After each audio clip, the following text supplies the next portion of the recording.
Breaking news చూస్తున్నారు. Janasena final list కి సంబంధించి ఆ ఉత్కంఠ మాత్రం కొనసాగుతోంది. ఇప్పటికే 18 మంది అభ్యర్థులను ప్రకటించింది జనసేన. పొత్తులో భాగంగా 21 ఎమ్మెల్యే సీట్లు కేటాయించడం జరిగింది జనసేనకు. ఇంకా 3 ఎమ్మెల్యే అభ్యర్థులను ప్రకటించాల్సి ఉంది జనసేన. కాకినాడ ఎంపీగా టీ టైమ్ ఉదయ్ పేరు వినిపిస్తోంది. ముఖ్యంగా బీజేపీ సీట్లు తేలిన తర్వాతే మిగిలిన జనసేన అభ్యర్థులపై క్లారిటీ వచ్చే అవకాశం ఉంది. 3 స్థానాలకు సంబంధించి పెండింగ్లో ఉన్నాయి భీమిలి, పాలకొండ, దర్శి సీట్లకు సంబంధించి. అయితే ఇక్కడ బీజేపీకి సంబంధించి పూర్తి స్థాయిలో క్లారిటీ వచ్చిన తర్వాత అది ఈ రోజు కావచ్చు, రేపు కావచ్చు, ఎల్లుండి కావచ్చు, ఈ 3 రోజుల్లో బీజేపీ లిస్టు ఫైనల్ అయ్యే అవకాశం ఉంది. ముఖ్యంగా ఆంధ్రప్రదేశ్కి సంబంధించి. ఆ తర్వాత జనసేనకి సంబంధించిన 3 సీట్లు కూడా ఖరారయ్యే అవకాశం ఉంది. ఎందుకంటే పొత్తులో భాగంగా ఈ రోజు చూసాం కీలకమైన మార్పు చోటు చేసుకుంది.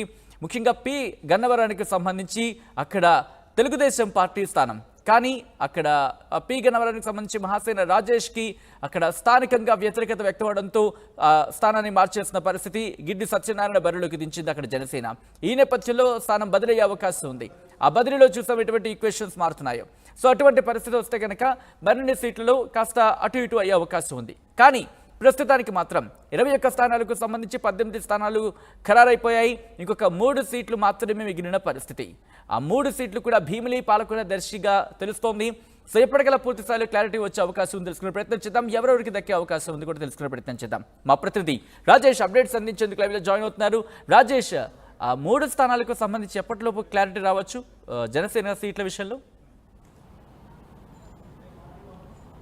అది రేపు ఎల్లుండిలో ఫైనల్ చేసే అవకాశం కనబడుతుంది. ఎందుకంటే పవన్ కళ్యాణ్ ఇంకా మంగళగిరిలో ఉన్నారు కాబట్టి ఇప్పటికి ఈరోజు పోలవరం, అదేవిధంగా మరొక నియోజకవర్గం పి గన్నవరం నియోజకవర్గాన్ని ఖరారు చేశారు. రేపు లేదా ఎల్లుండిలో మిగతా 3 స్థానాలకు ఖరారు చేసి పూర్తి స్థాయిలో అభ్యర్థుల్ని బరిలో దింపే అవకాశం ఉంది. ఇప్పటికే 21 స్థానాలకు సంబంధించి 18 స్థానాలని ప్రకటించారు. 18 స్థానాలు ఒకసారి మనం చూస్తే కనుక ఉత్తరాంధ్ర నుంచి మొదలు పెడితే నెల్లిమర్ల లోకం మాధవి ప్రకటించారు. తర్వాత అనకాపల్లి కొనతాల రామకృష్ణ, పెందుర్తి పంచగల రమేష్ బాబు, యలమంచిలి సుందర విజయ్ని, తర్వాత ఉమ్మడి తూర్పుగోదావరి జిల్లా చూస్తే రాజానగరం బత్తుల బలరామకృష్ణ, కాకినాడ రూరల్ వచ్చి పంతం నానాజీ, అదేవిధంగా ఉమ్మడి పశ్చిమ గోదావరి జిల్లా చూస్తే నిడదవోలు కందులు దుర్గేష్, తాడేపల్లి గూడెం పొలిశెట్టి శ్రీనివాస్, నరసాపురం బొమ్మిడి నాయకర్, ఉంగుటూరు పచ్చమట్ల ధర్మరాజు, భీమవరం పులిపర్తి రామాంజనేయులు ప్రకటించారు. ఇక రాజోలు ఉమ్మడి తూర్పుగోదావరి చూస్తే రాజోలు వరప్రసాద్ పేరు ప్రకటించారు. తిరుపతి ఆరణి శ్రీనివాస్ పేరు ప్రకటించారు. పి గన్నవరం గిడ్డి సత్యనారాయణ, పోలవరం చిర్రి బాలరాజు పేరు ప్రకటించిన సిచ్యువేషన్ చూసాం. కాబట్టి ఖచ్చితంగా మిగతా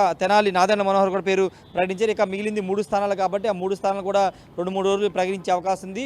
శ్రీకాకుళం జిల్లా సంబంధించి పాలకొండ జనసేన ఆశిస్తున్నట్టు తెలుస్తుంది. ఇప్పటివరకు టీడీపీ పాలకొండ సీట్ అనౌన్స్ చేయలేదు. ఇప్పటివరకు 139 స్థానాలు ప్రకటించినటువంటి టీడీపీ అధిష్టానం పాలకొండ మాత్రం అనౌన్స్ చేయలేదు. మిగతా అన్ని నియోజకవర్గాలు ప్రకటించింది. కానీ పాలకొండ ఇప్పుడు జనసేన కేటాయించబోతున్నట్టు తెలుస్తుంది. అక్కడ అభ్యర్థికి సంబంధించి 2-3 ఆశావాహులు ఉన్న నేపథ్యంలో వాళ్ళలో ఒకరిని ఖరారు చేసే అవకాశం ఉంది. ఇక రెండో సీటు చూస్తే కనుక భీమిలి నియోజకవర్గానికి కూడా టీడీపీ గంటా శ్రీనివాసరావు అడుగుతున్నారు. కానీ గంటాని చీపురుపల్లి వెళ్ళమని అధిష్టానం చెబుతుంది.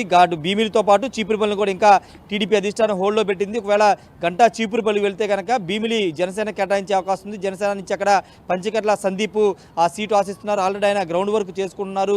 పవన్ కళ్యాణ్ నాదెండ్ల మనోహర్ కూడా కలిశారు. కాబట్టి ఒకవేళ భీమిలి నుంచి భీమిలి జనసేనకు వస్తే ఆయన పోటీ చేసే అవకాశం ఉంది. లేకపోతే గంటా చీపురుపల్లి కాదు మళ్ళీ భీమిలికి వస్తే కనుక ఆల్టర్నేటివ్ ఇప్పుడు మారే అవకాశం ఉంది. ఇక ఉమ్మడి ప్రకాశం జిల్లా దర్శి సీటు కూడా జనసేన ఆశిస్తున్నట్టు తెలుస్తుంది. దర్శి సంబంధించి ఎన్ఆర్ఐ వెంకట్ అక్కడ బరిలో దింపే అవకాశం జనసేన చేస్తుందని తెలుస్తుంది. ఈ 3 స్థానాలు కూడా ఖరారు అయిపోతే పూర్తి స్థాయిలో 21 పొత్తులో భాగంగా 21 స్థానాలు ఇచ్చారు. కాబట్టి 21 స్థానాలు అభ్యర్థులు ప్రకటించినట్టు ఉంటుంది. పూర్తి స్థాయిలో ఎన్నికల క్షేత్రంలోకి పవన్ కళ్యాణ్ తన అభ్యర్థులతో వెళ్లే అవకాశం ఉంది. ఎందుకంటే 27వ తారీఖు తర్వాత పవన్ కళ్యాణ్ వారాహి యాత్ర పిఠాపురం నుంచి తన ఎన్నికల ప్రచారాన్ని ప్రారంభించబోతున్నారు. ఎందుకంటే తాను ప్రకటించుకున్నటువంటి పిఠాపురం నుంచి ఎన్నికల ప్రచారాన్ని ప్రారంభించబోతున్నట్లు పవన్ కళ్యాణ్ ఇప్పటికే ప్రకటించారు. అది 27, 28 అనేది రేపు ఎల్లుండిలో క్లారిటీ వచ్చే అవకాశం ఉంది. కాబట్టి పూర్తిగా ఆయన కూడా ఎన్నికల ప్రచారంలోకి వెళుతున్నారు. కాబట్టి అభ్యర్థులు మిగతా 3 అభ్యర్థులు కూడా ఖరారు చేసి వాళ్ళని కూడా ఎన్నికల ప్రచారానికి సిద్ధమవ్వాలని చెప్పే అవకాశం ఉంది. మరోవైపు టీడీపీ ఇప్పటికే 139 స్థానాలు ప్రకటించింది. ఇంకా బీజేపీ మాత్రం ఇంకా తన 10 స్థానాల మీద కసరత్తు చేస్తూనే ఉంది. కాబట్టి వాళ్ళు ఇంకా ఆలస్యమయ్యే అవకాశం ఉంది. ఇంకా 2-3 రోజుల తర్వాత బీజేపీ లిస్టు వచ్చే అవకాశం ఉంది. ఎందుకంటే జాతీయ స్థాయిలో 6 పార్లమెంటు స్థానాలకి, అసెంబ్లీ స్థానాలకి అక్కడి నుంచి ఆమోదం రావాలి. అక్కడే చర్చలు జరుగుతున్నాయి. కాబట్టి జాతీయ స్థాయిలో అక్కడ కొలిక్ వచ్చిన తర్వాత మాత్రమే భారతీయ జనతా పార్టీ సీట్ల పైన ఈ మధ్యలో ఎందుకంటే మార్పులు చేర్పులు చోటు చేసుకున్న పరిస్థితి చూస్తున్నాం. దాంతోపాటు క్యాండిడేట్స్ విషయంలో కూడా కాస్త తర్జన భర్జన పడుతున్న పరిస్థితి చూస్తున్నాం. ఈ నేపథ్యంలో ఇటు భీమిలి, పాలకొండ, దర్శి 3 సీట్లే బాకీ ఉండే అవకాశం ఉందా, లేకపోతే కొద్దిసేపటి క్రితం మనం మాట్లాడుకున్నట్టు గన్నవరానికి సంబంధించి కూడా గన్నవరం ఆల్రెడీ ఇప్పుడు జనసేన అకౌంట్లోకి వచ్చింది కాబట్టి దానికి ఆల్టర్నేటివ్ ప్లేస్ టీడీపీకి వెళ్ళే అవకాశం కనిపిస్తుందా? ఇటువంటి ఈక్వేషన్స్ ఉన్నాయి కదా, ఏం జరుగుతోంది జనసేనకు సంబంధించి? అంటే టీడీపీ తీసుకునే స్థానాలు భారతీయ జనతా పార్టీ స్థానాలకు సంబంధించినటువంటి అక్కడ మారే అవకాశం ఉంది. జనసేనకి దాదాపు ఇప్పుడు మనం చెప్పిన 3 స్థానాలే ఖరారయ్యే అవకాశం ఉంది. ఇంతకుముందు చెప్పుకున్న ఈక్వేషన్ చీపురుపల్లి నుంచి గంట అటు నుంచి ఇటు కనుక మారితే కనుక అక్కడ ఈక్వేషన్ మారుద్ది. మిగతాది మాత్రం రాయలసీమ సంబంధించి కడపతో పాటు తిరుపతికి సంబంధించి కానీ లేకపోతే అనంతపురం సంబంధించి కానీ కొన్ని స్థానాల్లో కర్నూలు, ఆలూరు, అదేవిధంగా ఆదోని కూడా సంబంధించినటువంటి క్లారిటీ రావాల్సి ఉంది కాబట్టి అక్కడ మార్పులు చెరుపులు జరిగే అవకాశం ఉంది. అక్కడ ఆదోని, ఆలూరు సంబంధించి భారతీయ జనతా పార్టీ అడుగుతున్నట్టు తెలుస్తుంది. ఆ స్థానాలు పడుతూ ఉమ్మడి కడప జిల్లా సంబంధించి బద్వేలు కానీ లేకపోతే జమ్మలమడుగు ఈ 2 స్థానాలు, రాజంపేట ఈ 3 స్థానాలు ఇంకా పెండింగ్లు ఉన్నాయి కాబట్టి ఆ స్థానాల్లో బీజేపీ ఎన్ని తీసుకుంటుంది,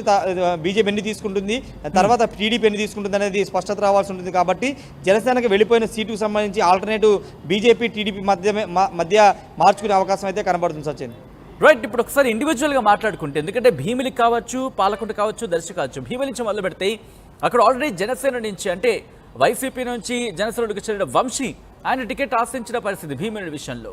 సో అక్కడ టికెట్ దాదాపు కన్ఫర్మ్ అయ్యే అవకాశం ఉందా, లేకపోతే ఆఖరి నిమిషంలో ఏమైనా మార్పులు చేర్పులు జరిగే అవకాశం కనిపిస్తోందా? అంటే భీమిలి నుంచి వంశీకృష్ణ యాదవ్ సీట్ అడగట్లేదు. ఆయన విశాఖ సౌత్ సీటు ఆశిస్తున్నారు. ఆయన విశాఖ సౌత్ దాదాపుగా ఆయన పేరు ఖరారైపోయింది. ఎందుకంటే ఇంతకుముందు ఆయనకి నియామక పత్రాలు కూడా పవన్ కళ్యాణ్ ఇచ్చేశారు. అటు పెందుర్తితో పాటు యలమంచిలి, విశాఖ సౌత్ కూడా ఇచ్చేశారు. భీమిలి మాత్రం పెండింగ్ ఉంది. భీమిలి జనసేన ఖాతాలోకి వెళ్తుందా, టీడీపీ ఖాతాలోకి వెళుతుందా అనేది 2 రోజులు తెలిసే అవకాశం ఉంది. ఎందుకంటే భీమిలి నుంచి గంట అడుగుతున్నారు, చీపురుపల్లికి వెళ్ళలేను అనే ఒక మాట చెప్తున్నారు. కాబట్టి ఇంకా అధిష్టానం ఫైనల్ చేస్తే చీపురుపల్లి వెళ్ళిపోతే కనుక భీమిలి ఇక్కడ ఖాళీ అవుతుంది. అక్కడ పంచకర్ల సందీప్ ఉన్నారు, అక్కడ పనిచేసుకుంటున్నారు కాబట్టి ఆయనకు వచ్చే అవకాశం ఉంది. వంశీకృష్ణ శ్రీనివాస్ యాదవ్కి దాదాపుగా సౌత్ ఖరారైపోయింది, విశాఖ సౌత్ కాబట్టి అక్కడ ఇంకా ఇబ్బంది ఏమి ఉండదు. కానీ ఇక్కడ భీమిలి విషయంలోనే ఒక పెండింగ్ ఉంది.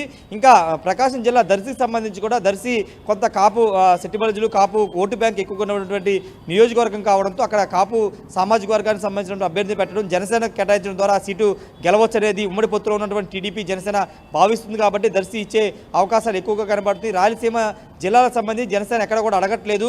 గతంలో ప్రచారం జరిగినప్పటికీ ఒక తిరుపతి తీసుకున్నారు కాబట్టి మిగతా అనంతపురం కానీ కర్నూలు కానీ ఎక్కడ సీట్ అడగట్లేదు. కాబట్టి ఇప్పుడు ఎలాగో తిరుపతి తీసుకున్నారు కాబట్టి ప్రకాశం జిల్లాలో దర్శి తీసుకుంటే పూర్తి స్థాయిలో అడ్జస్ట్మెంట్ అనేది జరుగుతుందనేది ఆ పార్టీ భావిస్తుంది. ఒకవేళ టీడీపీ ఒక సీటు పీ గన్నవరం లాస్ చేసుకుంది కాబట్టి ఆ లాస్ అనేది ఇక్కడ భారతీయ జనతా పార్టీకి ఇచ్చే సీట్ల మధ్య అడ్జస్ట్మెంట్ జరిగే అవకాశం, అది కూడా ఆలూరు, కర్నూలు, కడప ఈ 2 జిల్లాలకు సంబంధించి అడ్జస్ట్మెంట్ జరిగే అవకాశం ఉంది. Sachin right Rajesh, thanks for update. So మొత్తంగా అయితే మాత్రం జనసేన ఫైనల్ లిస్ట్ కి సంబంధించి ఉత్కంఠ కొనసాగుతోంది. మీరు ఆన్ స్క్రీన్ చూస్తున్నారు, దాదాపు 21 మందికి సంబంధించి 18 సీట్లు ఖరారైపోయాయి. ఆ లిస్టు మీరు చూస్తున్నారు ఆర్టీవీ స్క్రీన్ మీద. నెల్లిమర్ నుంచి లోకం మాధవి, తెనాలి నుంచి రాదల మనోహర్, కాకినాడ రూరల్ నుంచి పంతం నానాజీ, ఇలా మొత్తం 21 మంది లిస్టులో 18 మంది పేర్లు ఖరారైపోయాయి. మిగతా 3 స్థానాలకు సంబంధించి భీమిలి, పాలకొండ, దర్శి ఈ 3 స్థానాలకు సంబంధించి పేర్లు ఇంకా ఖరారు అవ్వాల్సి ఉంది. 21 మందిలో 18 మంది లిస్టుకి సంబంధించి కన్ఫర్మేషన్ అయిపోయింది. ఇప్పుడు మిగిలిన 3 స్థానాలకు సంబంధించి ఎప్పటికల్లా క్లారిటీ రాబోతుందనే ఒక ఉత్కంఠ మాత్రం కొనసాగుతోంది. భీమిలి నుంచి కొన్ని పేర్లు, ముఖ్యంగా పాలకొండ నుంచి అలాగే దర్శి నుంచి పేర్లు వినిపిస్తున్నప్పటికీ ముఖ్యంగా ఇక్కడ బీజేపీకి సంబంధించి లిస్టు ఖరారు అయిపోయిన తర్వాత అప్పుడు జనసేనకు సంబంధించి పూర్తిగా క్లారిటీ వచ్చే అవకాశం ఉందనే చర్చ జరుగుతోంది.